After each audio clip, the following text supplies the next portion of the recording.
So first of all, you draw the sketch diagram of the frames of reference. So you have how many frames of reference here? We have 3. So we have this one, the first one, which is on the ground, and then we have another frame of reference, which is T, which is the train, and we have another frame of reference of the passenger inside the train. So we have separated these frames of reference. First one is the one which is relative to the ground, and then the other one is the one that is relative to the train, and then the third one is the one that is relative to the passenger. So we assume that from our compass, upwards is the north and downwards is the south. Your right hand side is to the east and your left hand side is the west. So basically when you're moving to the positive direction is the east, and you're moving negative direction, that's the west.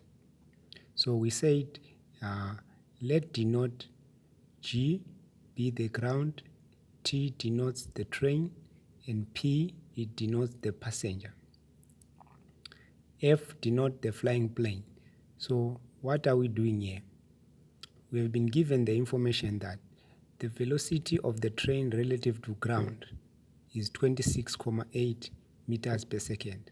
So its velocity of the train, this is the train, relative to the ground. So we sketch this one.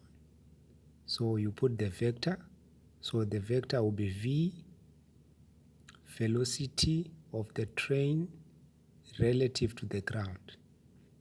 It will be going upward. And then this information we are already given this velocity, which was 26.8 meters per second east. And then we are also told that the passenger walking towards the front of the plane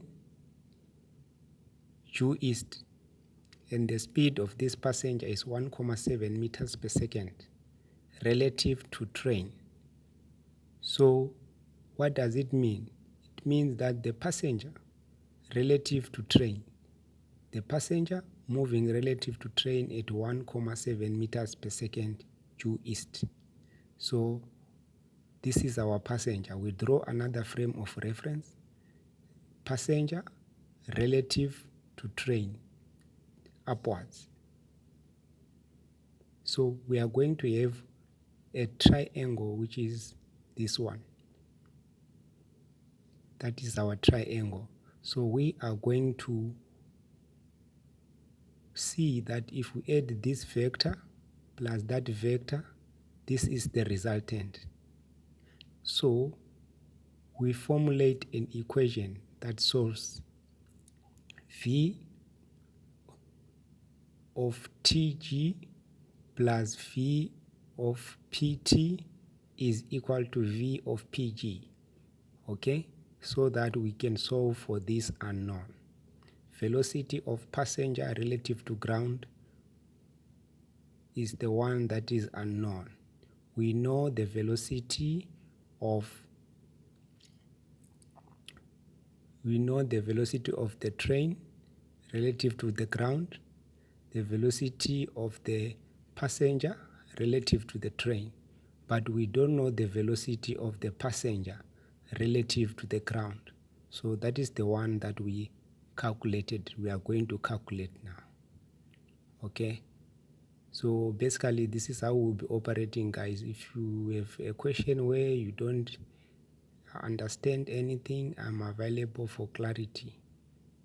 You just forward your audio recording or you screenshot on the PDF where you need the recording so that I can explain it to you. All right, guys. Cheers.